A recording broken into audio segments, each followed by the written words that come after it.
That India is a country where if you want to be successful, either you go all in.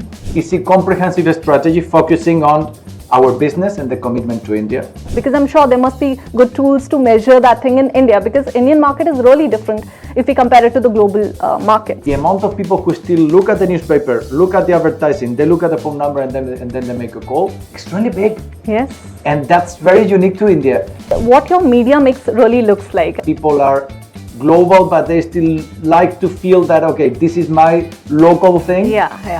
I will not get into cricket. Any favorite one there? I'm learning. Right? India is waiting for it for a long It's waiting for it for a long time. We owe it to India, so now it's coming. Zindagi na milegi dobara. Exactly, that's the movie. So. Renault is entering a new chapter in India, one that is defined by transformation and future thinking. Leading that change is Mr. Francisco Hidalgo, who is the Vice President, Sales and Marketing at Renault India. A very warm welcome to you, Mr. Hidalgo, and thank you so much for taking out time for this conversation. Thank you very much for inviting me. Thanks a lot. Yeah, it's a pleasure. So, let's start with a very big picture, that Renault and Rethink. So, basically, what do you think that truly signifies this, and alongside, how does this transformation go beyond just a marketing exercise? Because I'm pretty sure team must have thought through. It's much more than just a marketing exercise, to be honest with you. I think Renault Rethink is a strategy we launched in the last few months. It has several legs to it, okay? I think the number one is an acknowledgement that in the last few years, we were not bringing to the market what Indian people were expecting about novelty, about new products. We've been lagging a little bit behind there. So it's very clear a commitment to India, a commitment to develop our business here, to go very strong in India. I think that India is a country where if you want to be successful, either you go all in or you don't go at all. That's so true. You cannot do things halfway. So we are going all in. We are committing to India. We purchased our Chennai plant. So we have 100% owned by Renault. We've been reviewing and renovating all our dealer network with our store and new experience, new showrooms. So we wanted to be very clear about this part about commitment to India. We are here to grow. We are here to be very, very ambitious in India. That's the first leg. The second one is about product.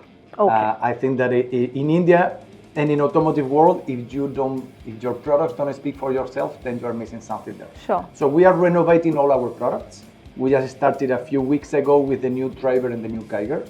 And then in the coming weeks and months, we have several new product launchings and some very, very exciting novelties that we'll be sharing very, very shortly. And that's going to be also an invitation to our customers to rediscover Renault, to rethink about Renault. Renault has been able in the past to bring some added value to the market, to really make a difference. When you look at cars like Kwid, when it was launched 10 years ago, it was the first time you could get an affordable car, SUV looking attractive and desirable. You have the Duster, that was the car that democratized the SUV in India. Of course, it's the creator of the SUV segment in India. You have the Driver, 7-seater, less than 4 meters. It was unheard of, and we managed to do it. So this is what we want to do. We want to make sure that we bring products to the market that are going to make everything different. So Renault Rethink is a comprehensive strategy focusing on our business and the commitment to India, to be localized, to be Indian. It's about product. It's about customer experience when they go to our network. It's about communication. It's about basically every single touch point.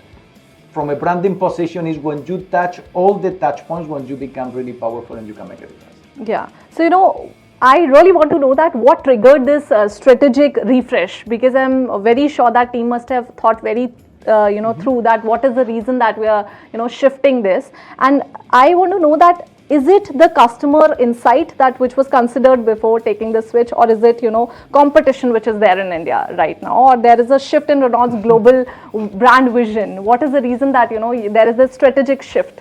It's a little bit of everything that makes it complicated. I will tell you some other things. Renault is a global brand. Okay. Renault is a global brand. You have to take that into account. But of course, people travel. The cars that there are in Europe are not the same one we have here in India. That's one of the things we need to take into account.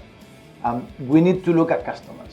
What do they want? What is that they need? If you don't give them what they want or what they need, what we call the fundamentals, then you are out of the market, whatever story you tell. But then you have to look inside of yourself.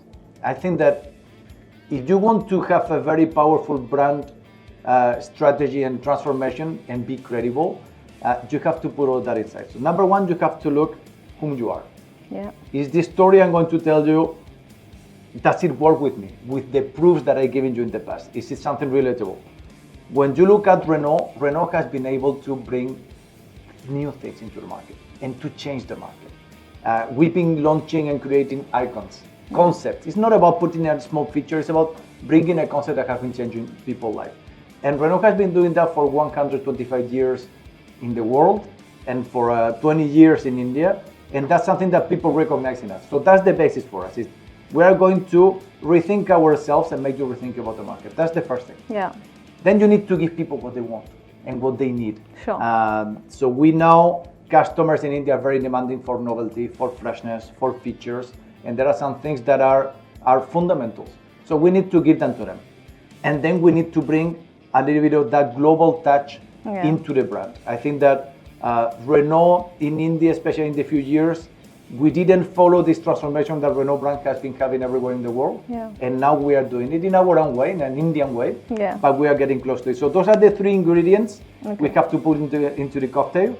And so far it's working quite well. Okay, so you've just mentioned about the customer's brand building, that what Renault is any which way doing.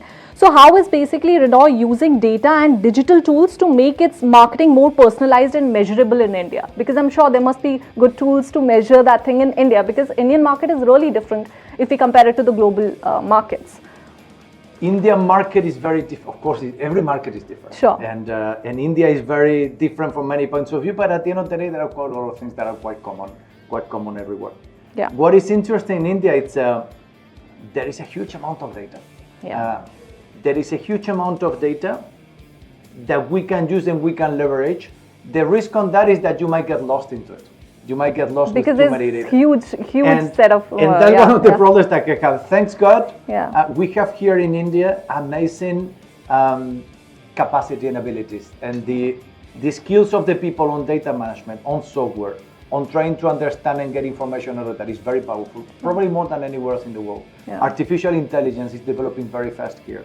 So that's something that we're using, trying not to get drawn into it. Yeah. When we look, for example, at how many leads we get, how many prospects we get from a lot of different channels, the amount of it, hundreds of thousands per month, sure. plus the level of detail that we get on each of them, make it super powerful, but make it risky as well. So what we are trying is working on automatization, working with artificial intelligence, trying to make a very standard experience also for our customers sure. when they are in touch with us, because they have to get the same level of quality they get from whatever touch point they are, but each time we need to make them feel special.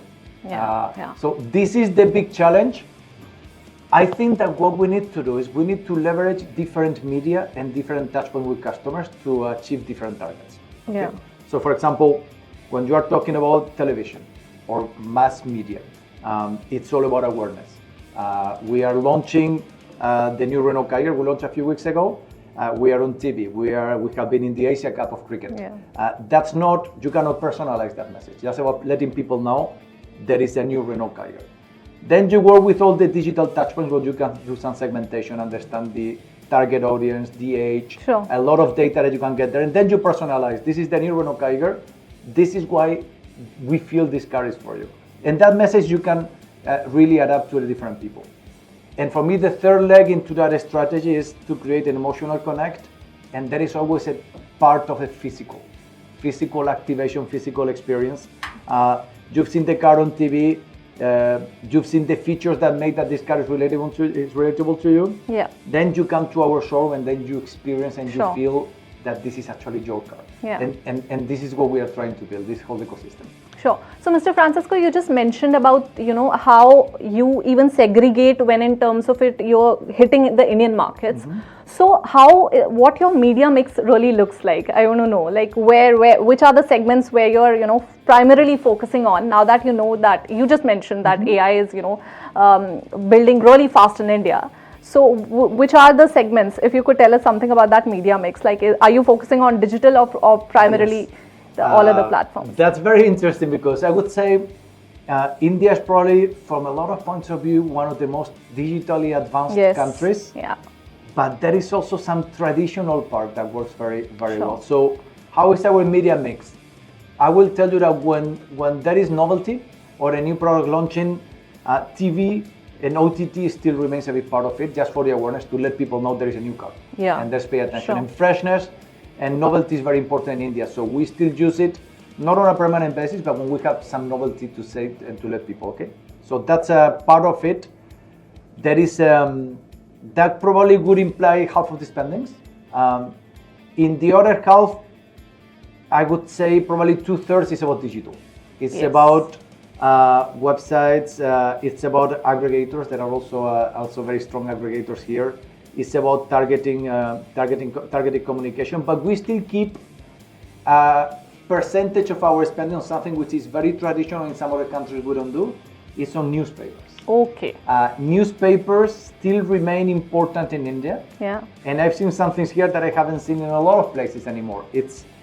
We make a print on the newspaper, we put the phone number of the clothes dealer. Yeah, yeah. We monitor the phone calls that we get at each showroom or each dealer on each day after the publication of the print. Wow. The amount of people who still look at the newspaper, look at the advertising, they look at the phone number and then they make a call, it's extremely big. Yes. And that's very unique to India.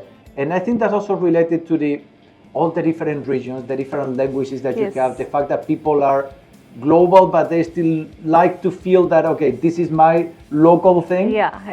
So we still have some of that that in many other countries we are not using, but in India it still remains relevant. Yeah, because India is so diverse, and that's the reason I believe that even when you hit to the markets, it's your approach, that marketer's approach also differs. Depending on that, we are surely, going global right now, but at the same time, we are also very rooted to the traditional means. It's from a media point of view, the most complex and complicated and fascinating country in the world, no doubt about it. Because it's one country, but there are so many different countries inside of it. Yes. And even from the language, the number of languages we have to translate any creative. The fact that in most of the countries in the world, when you go on TV, there are 3 or 4 big channels. That's not the case in India, other than when you have a cricket game. Then you have to go into each channel that is the leader in this different region, each different language. Same thing with print. So that makes it fascinating, but really a lot of work. So you were just mentioning about the spend which is there and done in television for that matter. Let's talk about the advertisement in particular. That these days influencer marketing is going huge in India. So my next question is related to that itself. That what role will influencer marketing and content collaboration for that matter play in upcoming campaigns, Renault campaigns, given the massive creators boom in India which we are witnessing right now? It plays already a big role, and it will continue like that. And I think that's the transition that we are living between traditional media and then influencers or independent, I would say, content creation. I don't think it's one or the other. I think both of them are important. I think that mass media will remain. It remains an important part of us. We have specialists on cars. We can talk about technique. We can talk about a lot of different things. They have an added value. Probably content creators or influencers, they have a closer relationship with customers. Quite often they are less specialists, but they speak the customer's language. Yes, and the customers also resonate a lot with what they say, and definitely retention also increases a lot. So that's a part where we have to play. I think the whole key factor in it is that it has to be credible. So we play with influencers. It's not about I'm going to pay you to say something that I want you to say, because then you lose our credibility. Them and us, we lose the credibility. I think the whole point is we integrate them on very early stages. They are part of our every single event that we do. We'd like to share with them what our intention is. We want them to understand what we're trying to do, to be involved into it, so that they can actually give their own opinion, but at least understanding what we're trying to do. This is the way we are working on that. And especially for right now, it's a big part of our campaign, but it's only going to grow in the future. But once again, it's about not influencing, but sharing in a very open and transparent way. This is what we're trying to do. Just tell us what you think. Not so easy in India. I think to stand out, you have to make noise. You have to make noise. So and the competition is really high in India. Yes, that's a little bit. That's difficult part of it is how do you stand out with all the people and all the noise that there is and all this kind of, how do you stand out in a proper way where we can build a meaningful collaboration? But it's a fascinating part of the business. Yeah. What you would like to tell about, EV adoption in India? It's really huge. EV is, standing very strongly in India. So we will come into the market with EV. Sure. Renault has EV technology. We have the best EV technology in Europe. We are EV leaders in Europe. Sure. 2 years on a row, car of the year. And we will bring it into India. That's no discussion about it. When customers will ask for it. Okay. Right now, they're asking for some other things. Okay. They're asking for hybrid. They're asking for SUV. They're asking for another kind of features. Yeah. So we want to make sure we follow our customer space. So, Mr. Francisco, Renault's current market share in India is nearly under 1%. Please correct me if I'm wrong. 1%. 1% itself. So what's the roadmap to reclaim stronger growth, especially in the market dominated by the domestic players? Things are very different in India, as we were discussing about it. They are very different. Yeah. Renault, I would say 1% market share right now in India is not where we belong and is not what we deserve. And the reason why we are at that level today is very simple: is that we didn't launch any new car in the last 4 to 5 years, 3 to 4 years. Yeah. In a market like India, which is driven by novelty and freshness, that's very clear understanding. I think the analysis of that situation is not a big surprise. Renault used to be doing more than 100,000 cars per year, just a few years ago. So we know how to do it. We have the network, we have the skills. Now, what is the first thing that we need to do? We have to launch new cars.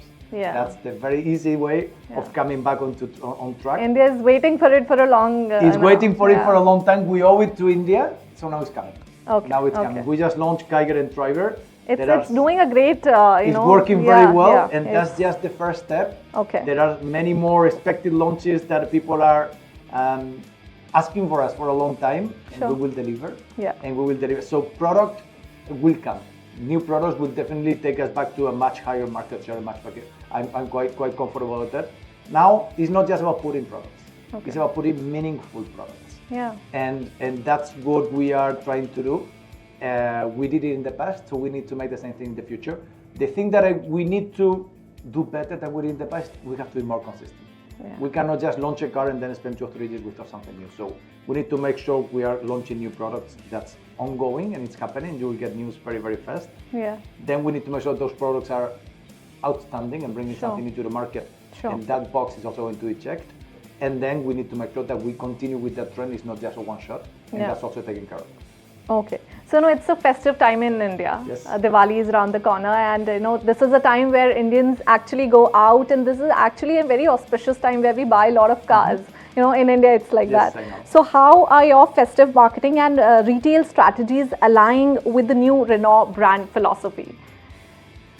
The new Renault, it aligns very naturally. Okay, the new Renault brand philosophy is about Renault Rethink. Yeah. It's about rethinking about our cars. It is for our customers to rediscover our cars. Now we have a perfect alignment of planets, I would say. We had the festive season, like you said. We are in the middle of it. We had the new GST. That's bringing increasing demand and a lot of people attention. And it's coming right a few weeks after we have just renewed our 2 best-selling products, which are Kiger and Driver. Yes. So when you put those 3 things together, spacious period with the festive season, very affordable pricing with the new GST that is definitely helping, and the novelty and the freshness, we have the perfect combination. Yeah. So we are just inviting all our customers to come to rediscover our showrooms that are brand new. We are transforming them to rediscover our cars that are brand new, and then what we are seeing is that people are liking what they see. So very, very, very comfortable with that. Okay. So we've seen that rural market showing surprisingly, demand spike in India. So how is Renault planning to, tap into that segment differently?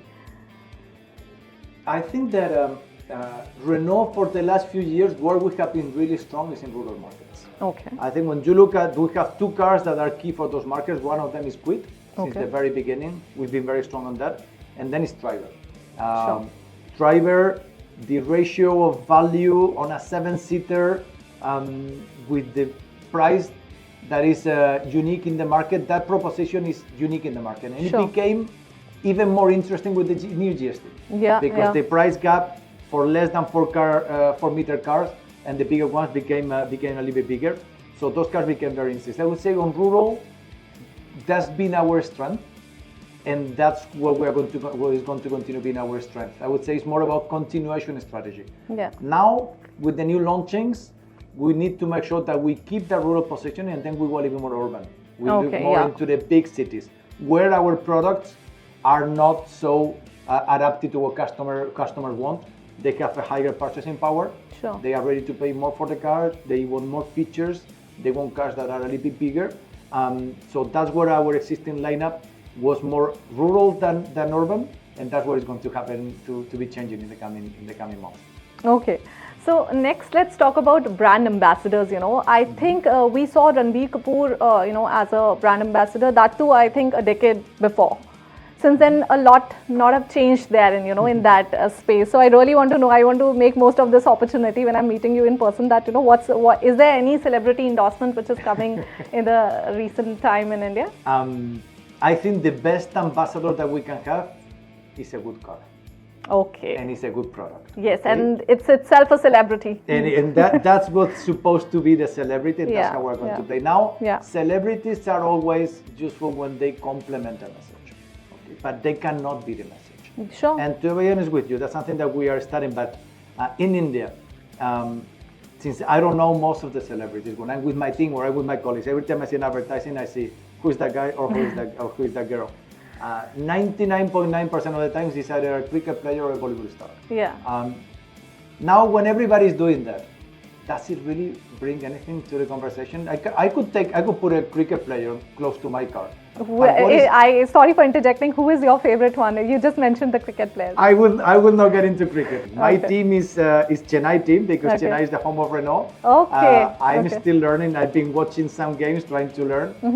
In my country, I'm from Spain. Yeah. Cricket is not so well known, so I'm learning. I'm very humble in learning. But so about celebrities is there is no added value.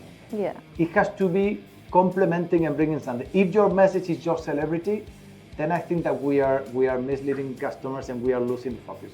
So in the situation where Renault is right now, my ambassador has to be my new car. Okay. And my product has to speak for myself. When we have that, if we have an opportunity to have some brand ambassador, call it cricket, Bollywood, or something else, ideally I would like to have something else just to differentiate a little bit. Yeah. Then it will come, but it will never be the main message. Understood. You just mentioned about the Bollywood. I just want to know, your knowledge, a little knowledge about from your side, that any favorite one in Bollywood, if you have seen anyone. I have a favorite movie that happens to take place in my country. Okay. I don't remember the name. It happens with the Tomatina, where there are three friends. Okay. Yes, Hrithik Roshan and everyone. Yeah. Yes. Zindagi Na Milegi Dobara. Exactly. That's the movie. So I love that one. Yeah. I watched it with my family and my kids, and we loved it. Which proves that values and some things are really universal. And that was a beautiful movie. I've seen quite a lot of them, but that one, because it happened partly in Spain, which is my country, I feel it very close to my heart. Understood. So now just one last question from my side, that finally, what's the 3-year outlook for Renault in India looks like? What will be the success, what will your success basically looks like to you by 2028, per se? 2028. First, we never talk about figures or ambitions or something like that, but I think we are very open about the fact we are in the middle of a transformation, okay? When you transform something, it's because you're not happy with what you had before, otherwise you would just continue. And we just purchased our plant in Chennai with a very massive production. So what we have to do is, and it will be a success if our new products are successful. That means that people appreciate them, that they are sold in a good volume, and that we manage to make a difference. Rather than a volume point of view, because for sure in 3 years we'll be selling many more cars than we're selling today. It will be 3 times more, 4 times more, 5 times more, I don't know. It doesn't really matter that much. It's going to go fast. What would be for me the key factor of success is in 3 years when I ask people about Renault, what are they going to say? Are they going to feel like, wow, this is a cool, desirable brand, it's really making my life different and bringing something that nobody else is bringing to the market. That's what I'm aiming at. Volume is going to come naturally. Okay, all right. Thank you so much, Mr. Francisco. It was lovely discussion with you, and I'm pretty sure viewers will also like this discussion. And India is long waiting for new Renault cars, And as you just mentioned that, it's nearby. Very soon we're going to see the Renault cars in market. Yeah, thank you very much for inviting me, and I promise you we will give to India what we owe them. It's just a matter of a few days. Sure. Thank you so much, Thanks Mr. a lot. This is lovely Thank you. This discussion. Thanks a lot. Thank you. Thank you.